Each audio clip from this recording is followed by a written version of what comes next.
Greetings everyone, welcome to the topic of today, which is the psychology of demons. If you enjoyed the music to the intro, a link to the artist that produced it is in the description box below. I highly recommend you check him out. He did a wonderful job with this song. If you don't know me, welcome. My name's Anna. I'm a clinical psychology doctoral candidate. On this channel we talk about real life applications to psychology, and this time of year we talk about all things very spooky. In today's videos I'm going to be exploring the psychological reasons why humans need to believe in demons, where it comes from, what a healthier outlook might be. I'll also discuss the very complicated historical relationship between mental illness, religion, and demonization, as well as the way demonology is often just an alternative form for some cultures to make sense of mental illness. I'm going to be taking from a lot of different belief systems here: classical psychoanalysis, object relations theory, which is a newer form of psychodynamic, which is branched out from psychoanalysis, DBT, which is a third wave CBT technique, humanistic existential techniques, history, folk cultures, scary movies, Christian and Wiccan beliefs. So let's just get right into it. What is the psychology of why people believe in demons? At its core,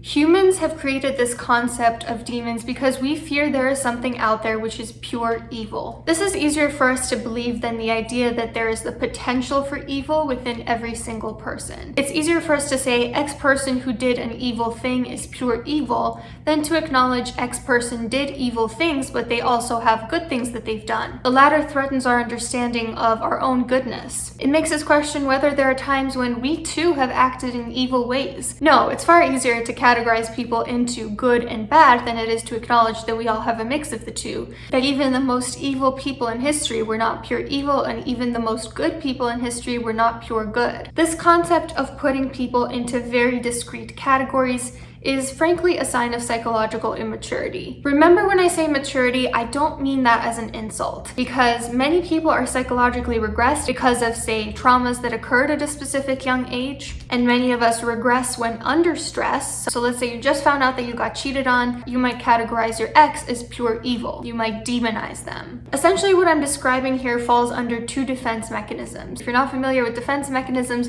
I have a video on that I'll link up above. I think I'm pointing to the right direction. It's basically a Freudian concept, classical psychoanalytic concept. First defense mechanism that's particularly pertinent here is idealization and devaluation. The two go hand in hand. So this is a defense whereby a person switches between idealizing someone, so viewing them as incredible, admirable, wonderful, and then goes into devaluing them, so viewing them as completely unworthy, a horrible person, someone to condemn. Many people with cluster B traits or disorders heavily use this defense mechanism, and they might switch between love bombing you because they think you're incredible, to devaluing you or going into a rage because of a minor mistake that you made. The second defense mechanism is splitting, and splitting is similar. You really have to pay attention to the differences.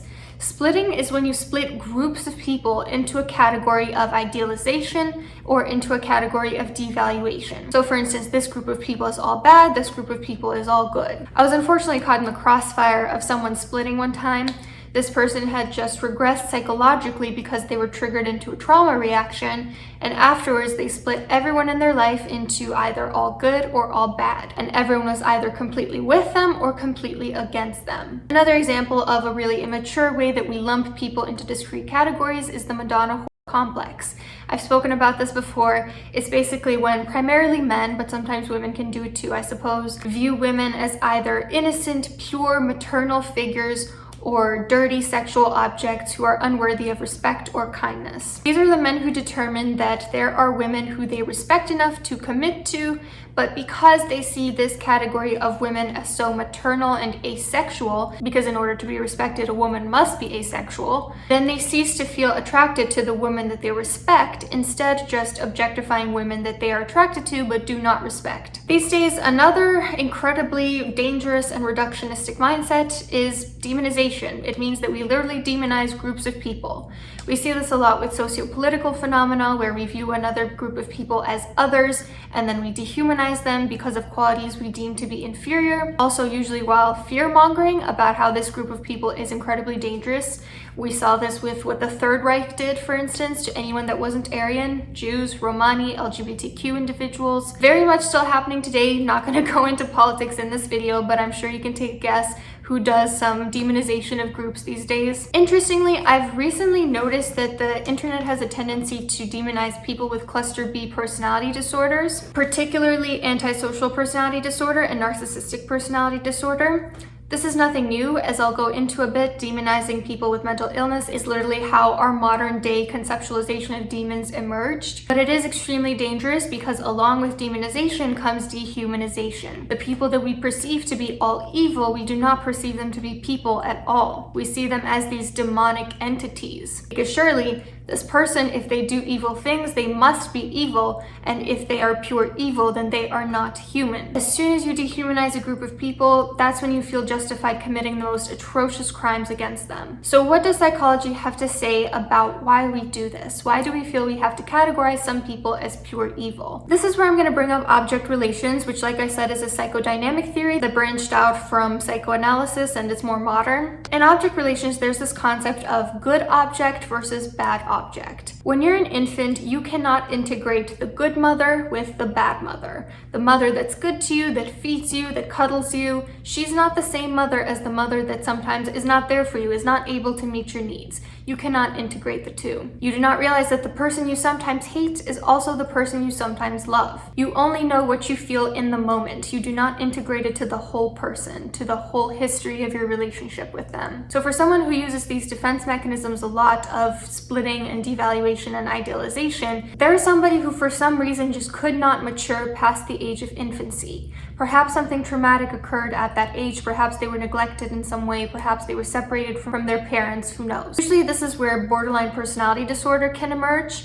If a person cannot integrate the good object with the bad object, splitting and idealization and devaluation are defense mechanisms used pretty commonly in BPD. In a psychologically healthy person, the two are integrated. And interestingly, dialectical behavioral therapy, or DBT, which was created for people with borderline personality disorder, helps individuals integrate these two seemingly contradicting notions. So DBT is all about dialectics. That's what the D in DBT stands for, dialectical. Dialectics means balancing two polar opposites. It teaches us that people can be both worthy and flawed.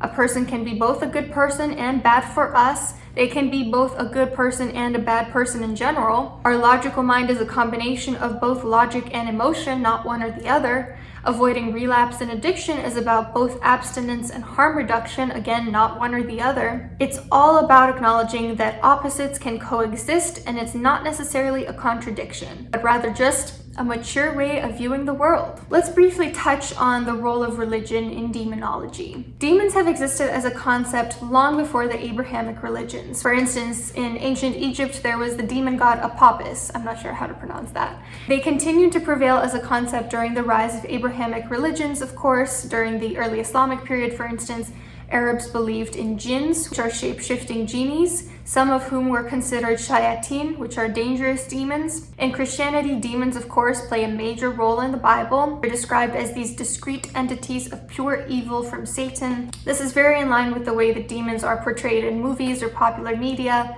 This contrasts considerably with, say, for instance, Wiccan conceptualizations of demons. Some witches and Wiccans, not all, of course, believe that a demon is formed when the lower self is rejected by one's ancestors. Lower self is one of three selves, comprised of a person's body, primal urges, biological instincts. It's basically the equivalent of the id in Freud's model, if you've ever heard of that. This rejected lower self is forced to live off in the world, feeding off of other people's pain and fear. In my opinion, this is more in line with the DBT view of evil, because it implies that it's not us who are pure evil, but that there does exist within us a specific chunk of us that can turn evil. And if we isolate that chunk instead of integrating it with the other parts of us into it, that's when atrocities can happen. But it is not that any whole person is evil or any whole entity, only that isolated segment of our whole person. This concept of splitting up aspects of ourselves and categorizing those instead of categorizing whole groups of people is common across many psychological techniques. For instance, Carl Jung's shadow self. Carl Jung was one of Freud's students and branched out from his theories. He's another classical psychoanalyst. He came up with this concept of shadow self, which is definitely not a demon per se. It's definitely not 100% bad. It's just the part of us that we've rejected because of something that happened in childhood, because we were told not to accept this particular part of us. But it's an example of the way we isolate and categorize a specific aspect of ourselves. It's one way of categorizing one person into multiple individuals. I have a video on the shadow self. If you want more information about this, check it out. Another example of the way in psychology we sometimes categorize parts of ourselves is the two-chair technique. This is a humanistic and existential intervention. It's a way of isolating one aspect of yourself with another completely contradictory aspect of yourself. For instance, the part of you that wants to lay in bed all day conversing with the part of you that wants to be motivated. What you would do in this technique is you would sit in one chair and then you would move to the other chair and talk back to yourself. Another example could be your adult self talking to your inner child. It could hypothetically also be the part of you that is pure evil, your inner demon per se, with the part of you that is pure good. Check out my video on talking back to your demons if this concept resonates with you. Another example of the way we do this in psychology is, for instance, in ED treatment, not going to say the word because I don't want to get demonetized. An important component is often isolating the disordered voice from the healthy voice, shunning the disordered voice and instead claiming identity to the healthy one. For instance, the disordered voice might be saying, "Don't eat that, you're going to be disgusting if you do, you deserve to be punished for this."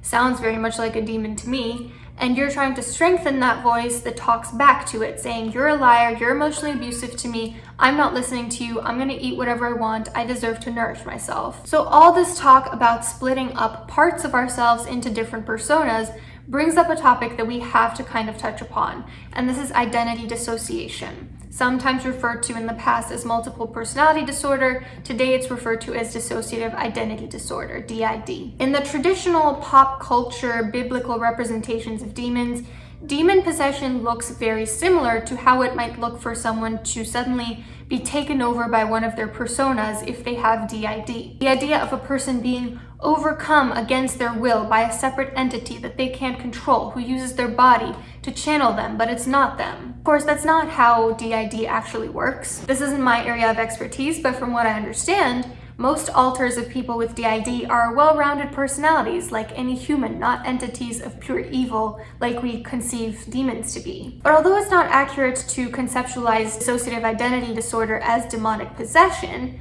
demon possession in the biblical sense does seem to, in a way, mimic identity dissociation. In a way, it's almost like that chunk of a person is pure evil, and it usurps the person's body, takes over, steals it from them, and then we have a demonic possession. If you think about the 1973 The Exorcist movie and pretty much any subsequent demon movie since, that's very much what it's like. You see how in The Exorcist, it's a girl's personality gets overtaken completely by this entity of pure evil. This brings me to my next point, the relationship between demonology and mental illness across culture and time. Now, historically, the concept of demons was often conflated with witches and vampires. Accused witches during the medieval witch trials were viewed as demonic, having consorted with the devil. Vampires were also seen as closely linked to demons, basically just these entities of pure evil out to hurt innocent humans. When people behaved in unusual, socially unacceptable ways due to mental illness, their communities explained this through the concept of demons because we humans tend to demonize what we don't understand. There is some evidence that exorcisms were used in individuals with epilepsy, schizophrenia, delusions, personality disturbances, severe depression, etc. Of course, we can never really know for sure because we can't go and retroactively diagnose these historical individuals. Like I mentioned, in modern times, there is a growing movement to demonize people with cluster B personality disorders, particularly narcissistic personality disorder and antisocial personality disorder. The way people justify this is by saying that people with these diagnoses do actually hurt others. They feed off their victims' pain, much like demons do. And you know, it's a complex topic because if we look at the stereotypical image of a demon, it's most in line with sadistic personality disorder, which isn't technically a formal diagnosis anymore. It's just kind of a concept that's floating around the psychologist realm. There can sometimes be overlaps between antisocial personality disorder and narcissistic personality disorder with sadistic personality disorder. And yes, we should absolutely condemn people who cause pain to others. However, sadistic personality disorder is not the same thing as NPD or ASPD. And when we categorize groups of people into discrete categories of all good or all bad, It's us who's exhibiting the cluster B traits. A much healthier outlook is to say, yes, there exist certain diagnoses where people have the tendency to hurt those around them, but this is not the case for every person with that diagnosis, and none of these people are completely evil. They're human beings just like I am. Such an outlook would require a great deal of emotional maturity and the introspection to realize that we too are all capable of evil and have acted in evil ways at some points in our lives. But many prefer to say that people are either all good or all bad, preferring to not look at their own internal actions. Today, people still use exorcisms to banish mental illness because they believe it to be demons. A 1994 study by Pfeiffer from Switzerland found that exorcisms are reported to make people feel better, but they do not actually result in symptom reduction and actually sometimes lead to psychotic decompensation. When we look at culture, many cultures today still attribute mental illness to demons, not just Catholic ones, but also in folk religions as well. I couldn't remember where I heard this or find a source to support it. It's probably from my cultural anthropology degree in undergrad, but I do remember hearing from a professor that exorcisms in folk religions are actually quite effective for them. And I can think of a number of possibilities why this might be. First of all, the placebo effect. Especially if a person's complaints are caused by neurosis of some kind, the placebo effect might be enough to resolve their issues. They're not necessarily being cured, and they may not have necessarily had an issue of great magnitude to begin with. All they needed was to feel that someone was listening, that they were getting help with an issue, and an exorcism might have been enough for that. Likely would have been just as effective for them to talk to a therapist for a couple sessions or take a placebo pill. Second possibility is that they're not actually cured, they just think they are. Like the study I referenced, they might report feeling better, but if you objectively look at their symptoms, they have not experienced symptom reduction. And the third possibility is the social constructivist perspective. Social constructivism is the idea that we all create our subjective perceptions of reality, that there's no objective, neutral reality, it only exists through our subjective lenses.